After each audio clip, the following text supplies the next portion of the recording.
Britain's economic recovery surged in March as the services industry returned to growth, but the eurozone is lagging substantially behind. New data released yesterday further justifies the UK's coronavirus strategy. Last month, the IHS Markit Purchasing Managers Index for Services, which measures growth, was positive for the first time since October. The rapid vaccine rollout and the end in sight of lockdown restrictions are being credited with the bounce back. Tim Moore, economics director at IHS Markit, which compiles the survey, said, UK service providers were back in expansion mode in March as confidence in the roadmap for easing lockdown restrictions provided a strong uplift to new orders. Total business activity increased at the fastest rate since August 2020, and this return to growth ended a 4-month sequence of decline.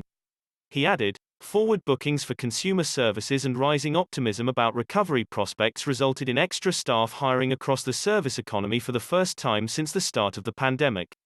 Business optimism improved for the 5th month running in March and was the highest since December 2006. Around 2/3 of the survey panel forecast an increase in output during the year ahead, which reflected signs of pent-up demand and a boost to growth projections from the successful UK vaccine rollout. Globally, the PMI rose to its highest level in more than 6 years in the latest data, with the US leading the way, followed by Germany and the UK. Explaining the figures, economist Julian Jessup said, US is benefiting both from additional fiscal stimulus and rapid rollout of vaccines. Germany's export-led economy usually does relatively well in global upswings. However, while Germany's economy saw growth last month, the eurozone as a whole faltered. The index places anything at over 50 as market growth, while anything below indicates a contraction.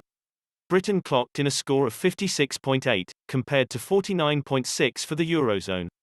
The EU's coronavirus vaccine rollout has been far slower than in Britain, and many countries have been plunged into new lockdowns due to a third wave of the virus.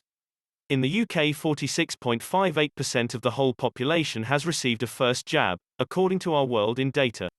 The EU has given at least one jab to just 13.1% of people. Last week, France and Italy both imposed new restrictions, and Germany's Angela Merkel yesterday said she was in favor of a short, tough lockdown to combat the rise in cases. While infections continue to rise on the continent, the UK seen coronavirus cases plummet over the past month.